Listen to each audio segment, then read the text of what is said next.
इकॉनॉमिक्सचा आपण complete exercise solve करतो. एकतर दॅट इज नॉट सफिशियंट, तो सफिशियंट नाहीये, पण तरी सुद्धा ऍटलिस्ट जो आहे तो आपण कम्प्लीट करूया. येस, फर्स्ट राजवीर रीड कर.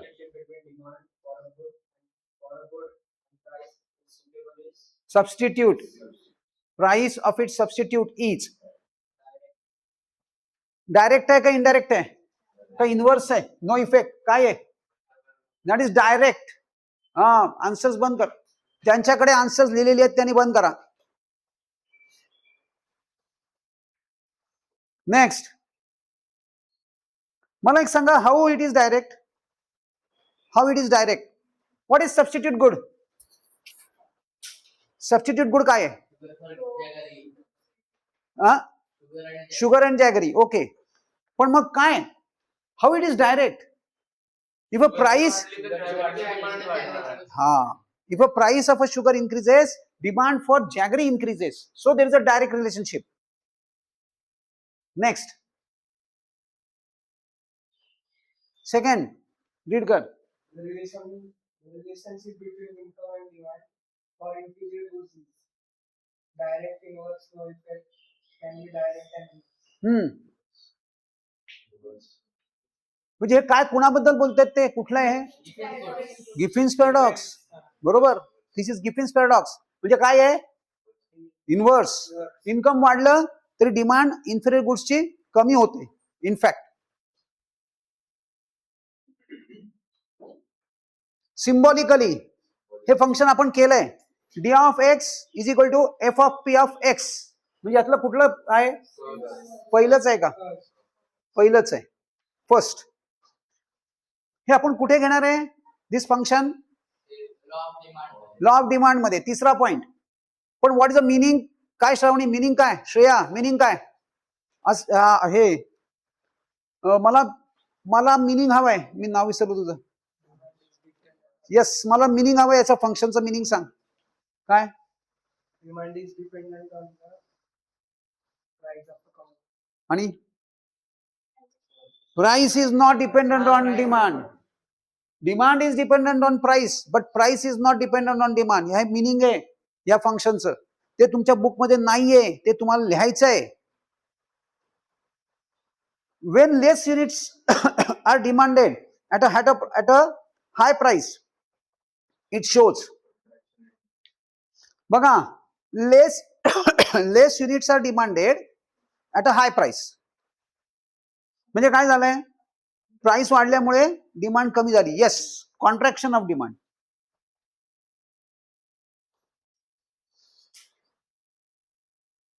आता इकॉनॉमिक टर्म्स द्यायचे आहेत. A situation where more quantity is demanded at a low price. कुठलं? Expansion. Graphical representation of a demand schedule. Demand curve. Commodity which can be put to several use. हे type of demand आहे. हा एक type आहे. हा, composite. Electricity is example. Type of demand. More quantity is demanded due to change in the factors determining demand other than price. Increase in demand. A desire which is backed by willingness to purchase and ability to pay. Demand. Very easy. आता बघा distinguishes. इथं फक्त 3 दिले असले तरी there are plenty of differences we can find out in this particular chapter.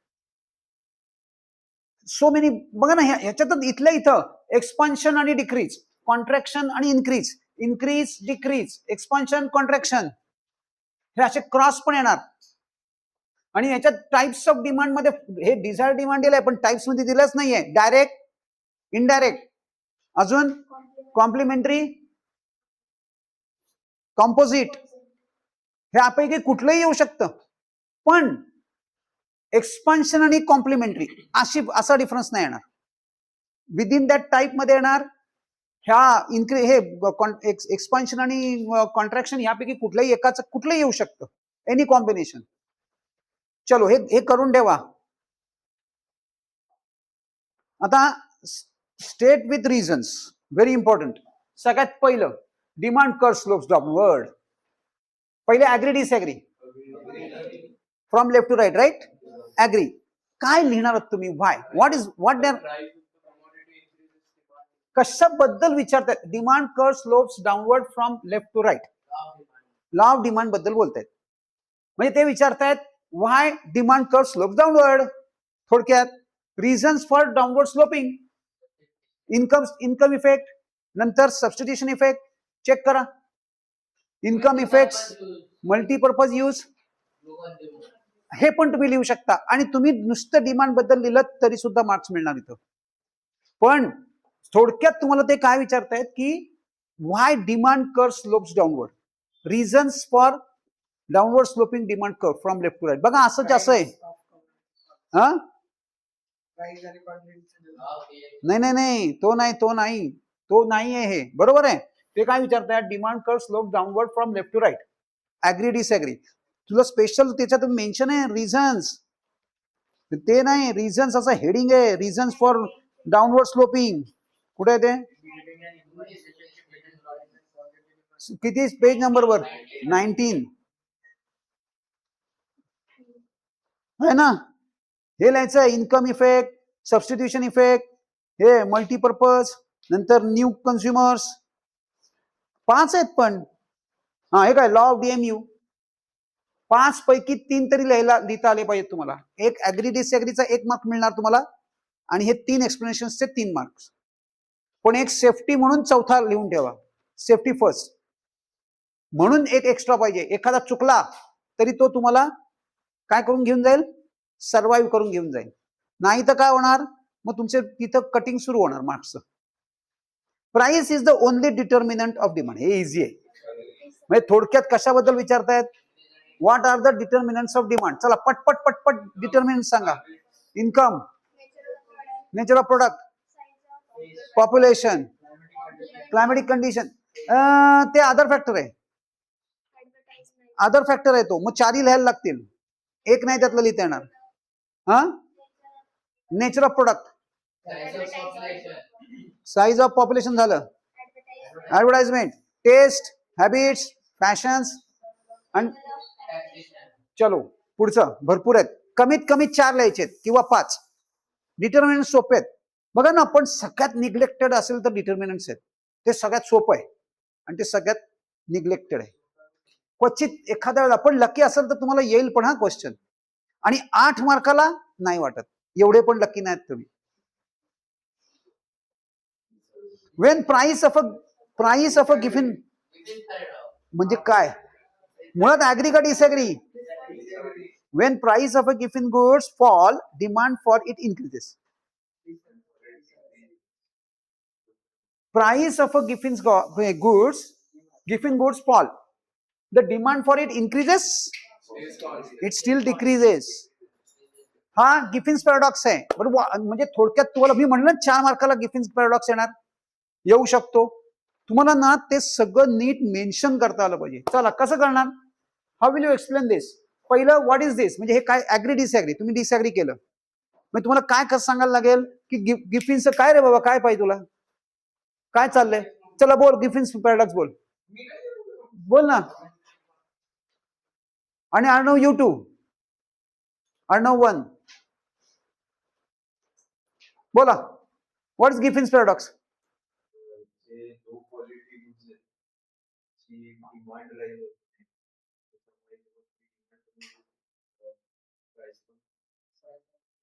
म्हणजे तुम्ही नाही तुम्हाला कळलं, पण लिहिणार कसं? हे ऍग्री डिसऍग्री कसं काय तुम्ही एक्सप्लेन करणार? कमीत कमी 3 सेंटेन्सेस पाहिजेत minimum in support to your answer agree disagree. पहिलं लिहिणार गिफिन्स पॅराडॉक्स काय आहे. What is a Giffin's paradox?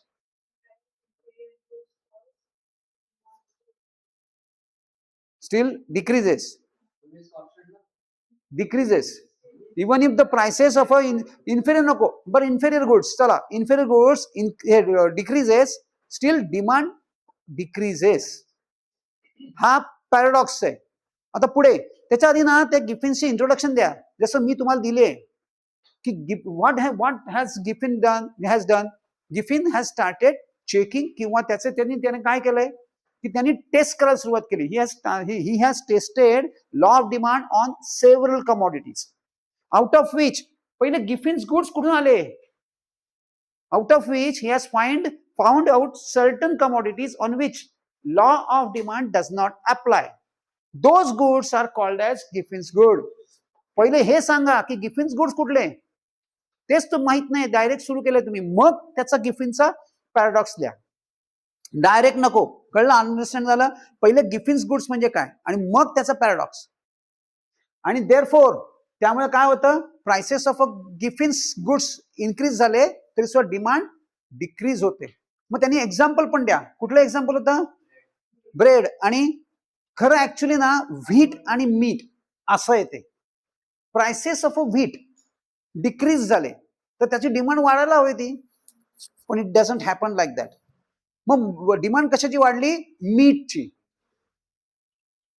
This is why when prices of a given goods fall, the demand for it does not increases, in fact it decreases, किंवा at least it remains same, it remains constant किंवा decrease पण होऊ शकते inferior खर्च असेल तर. आता बघा, एक्सप्लेन द कन्सेप्ट ऑफ, हे बघा, हा क्वेश्चन आला पण आहे. Explain the concept of variation and change in demand with the help of diagram. आणि तुम्हाला ना पेपर जेव्हा येतो ना इकॉनॉमिक्सचा, वरती क्लिअरली नोट्स तुम्हाला पहिले इन्स्ट्रक्शन दिले असतात, read the question paper well. त्याच्यामध्ये तुम्हाला शो युअर डायग्राम्स और draw your diagrams wherever necessary. No separate graph paper will be allowed. Instructions मध्ये आहे. हे काही नाही सर, आम्ही डायरेक्ट सुरू करतो, आम्ही काही इन्स्ट्रक्शन वाचत नाही, डायरेक्ट सुरू करतो तुम्ही, म्हणून प्रॉब्लेम येतो. सो ह्याच्यावरती तुम्हाला अजून एक क्वेश्चन नंबर 5 असा आहे ना की याच्यामध्ये एक शेड्यूल येणार रीड करायला, किंवा त्याचा अॅनालाइज करायला, किंवा शेड्यूल ड्रॉ करायला येणार, किंवा एखादा डायग्राम येणार, तुम्हाला डायग्राम रीड करायला येणार, अॅनालाइज करायला येणार, किंवा डायग्राम ड्रॉ करायला येणार. म्हणजे you cannot avoid any of the diagram. तुम्हाला डायग्रामची प्रॅक्टिस करावीच लागेल, नाही तर 5 मार्काच्या क्वेश्चन नंबर 5 मध्ये तुम्हाला 3 मार्काचा क्वेश्चन आहे, किंवा तुम्हाला त्याच्यात भरपूर मार्क्स देऊन, आणि सिंपल असतं. बघा ह्याच्या पुढचा क्वेश्चन तो आहे, चेक करूया काय म्हणतायत, कसा असणार आहे. हा सगळा क्वेश्चन नंबर 5 मध्ये येतो. हे सगळं क्वेश्चन नंबर 5 आहे. Observe the following table. आता एक कसलं टेबल आहे ते पण त्यांनी दिलंय का नाही दिलेलं, टेबल कसलं आहे त्यांनी दिलंय बघा, लास्टला मार्केट डिमांडचं टेबल आहे. आपण तुम्हाला आठवत असेल तर मार्केट डिमांडचं आपण कसं लक्षात ठेवलंय, 5 5 5 5 5 5 पासून स्टार्ट करणार, लेफ्ट होरिझॉन्टल आणि व्हर्टिकल 5चे इन्क्रीमेंट, आणि तिघांची ऍडिशन्स करायची, ती येते 35 40 45. चेक करून बघा ती 35 40 45 येते. हे काय आहे, मार्केट डिमांड. म्हणजे तुम्ही तिघांची टोटल केली बघा, एवढं लक्षात राहू शकतं.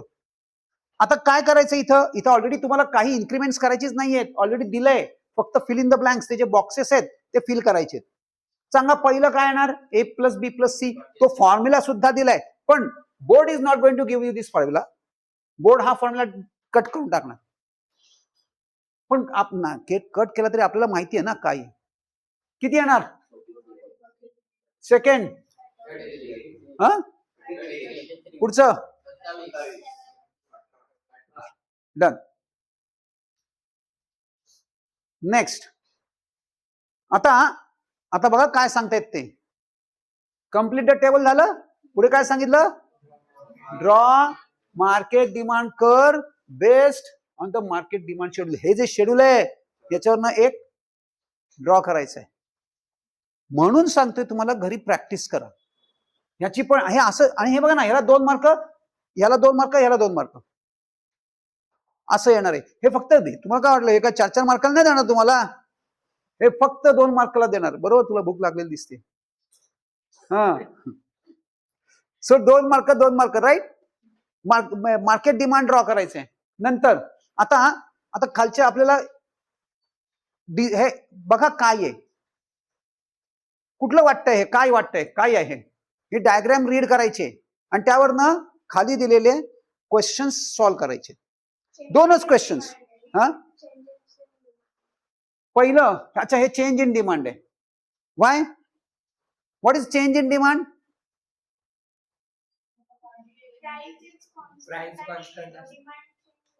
प्राइस इज कॉन्स्टंट आणि डिमांड चेंज होते.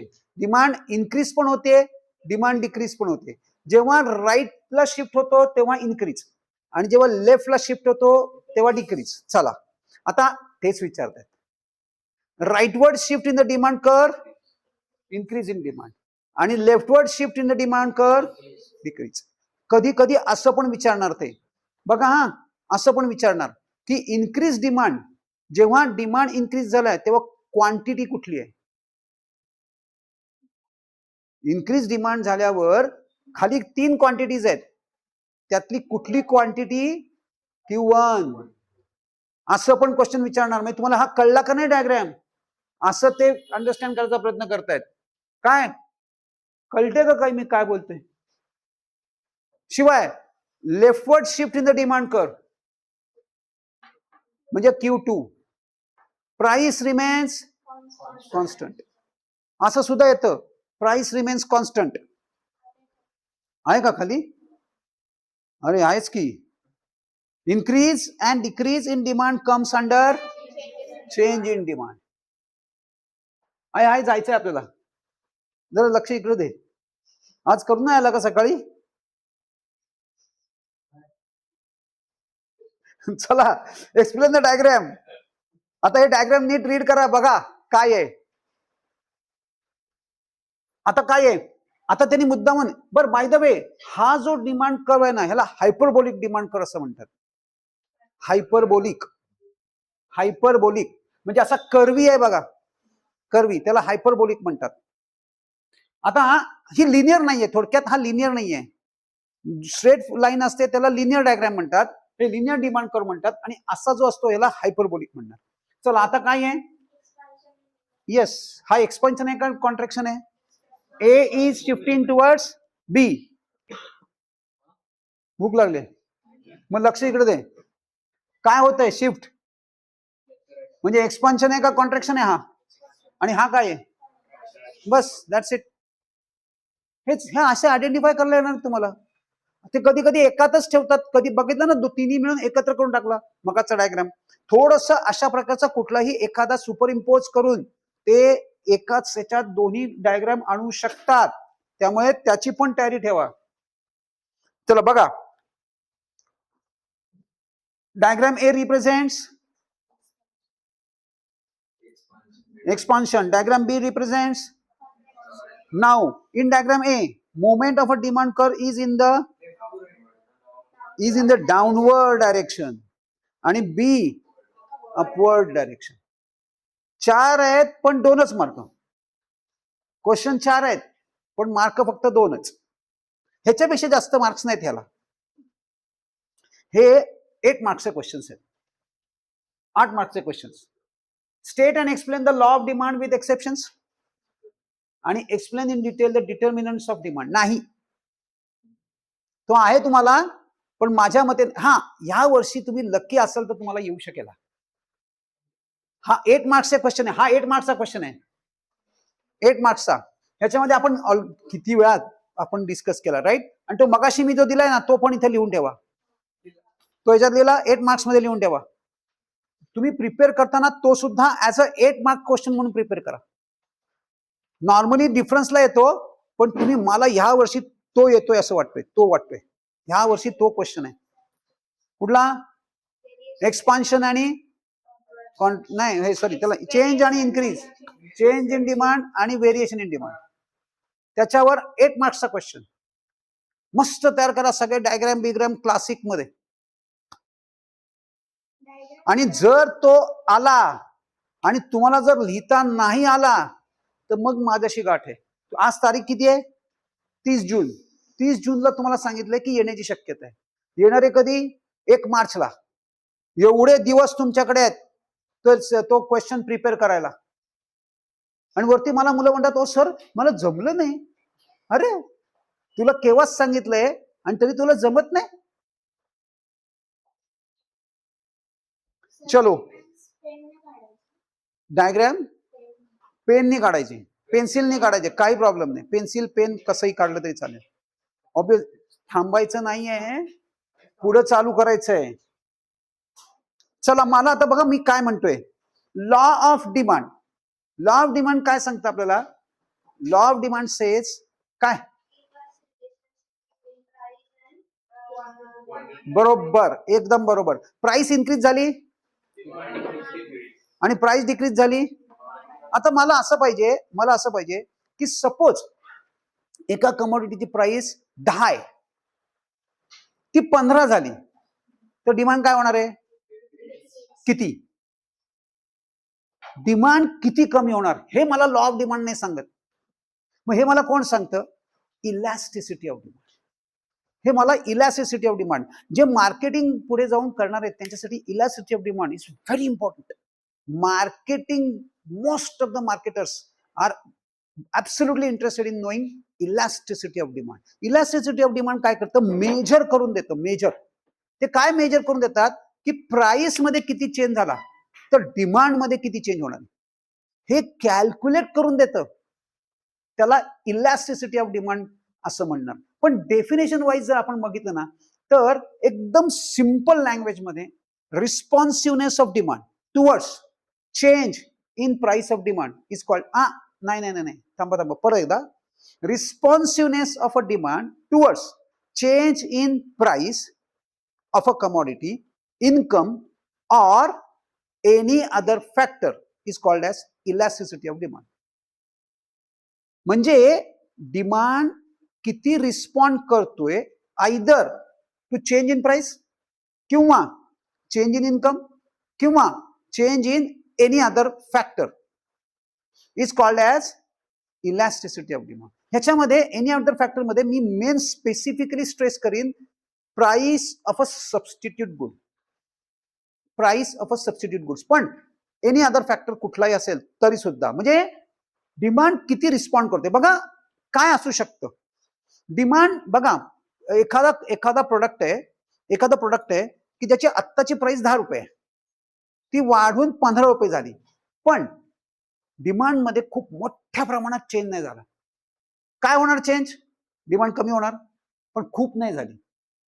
आणि दुसरं प्रोडक्ट आहे त्याची पण प्राइस 10 रुपये, त्याची पण प्राइस 15 रुपये झाली, पण त्याच्यामध्ये डिमांड मात्र खूप मोठ्या प्रमाणात खाली गेली. दिस कुड हॅपन. म्हणजे इलॅस्टिसिटी ऑफ डिमांड आपल्याला काय सांगतं की responsiveness of demand towards change in price, मग त्याला आपण म्हणणार price elasticity of demand. Towards change in income त्याला म्हणणार इन्कम इलॅस्टिसिटी ऑफ डिमांड. आणि एनी अदर फॅक्टर त्याला म्हणणार क्रॉस इलॅस्टिसिटी ऑफ डिमांड. म्हणजे सगळ्यात पहिले आपल्याला 3 इलॅस्टिसिटी ऑफ डिमांड कव्हर करायचे आहेत. प्राइस, नंतर इन्कम आणि क्रॉस इलॅस्टिसिटी. एकदम सिंपल फॉर्म्युला आपण दिलेला आहे. Change in quantity demanded divided by change in price is called as ED, elasticity of demand. पण हे झालं price elasticity. Change in quantity of demand divided by change in income, हे काय झालं? Income elasticity. आणि change in quantity demanded of a product A किंवा commodity A divided by change in price of a commodity B is cross elasticity of demand. Cross elasticity demand happens in case of a substitute goods किंवा complementary goods, किंवा त्याला दोघांना मिळून together related goods असं म्हणतात. Related मध्ये substitute पण येतं आणि कॉम्प्लिमेंटरी पण येतं. सबस्टिट्यूट पण येतं आणि कॉम्प्लिमेंटरी पण येतं, म्हणजे रिलेटेड गुड्स. नंतर मी काय सांगितलं? इन्कम इलॅस्टिसिटी काय सांगितलं? काय ग बोला Arnav? Second, income elasticity. Change responsiveness of, हे बघा elasticity means responsiveness of a demand towards change in income is income elasticity. So very easy. काय सांगितलं Shailaja?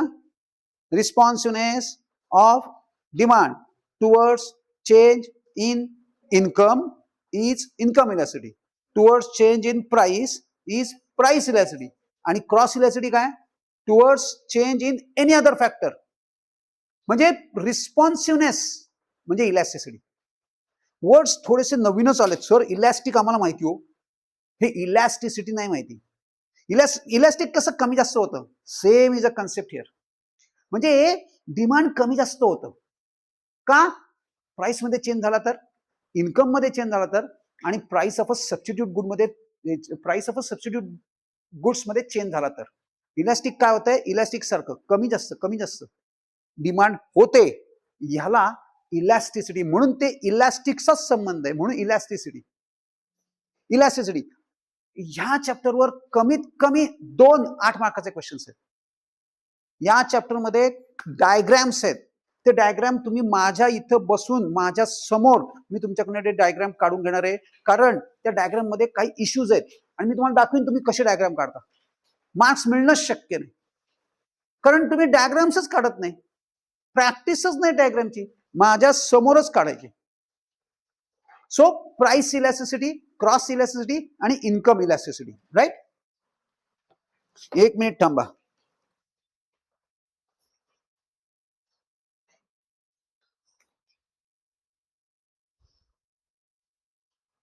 What we have discussed so far: elasticity of demand,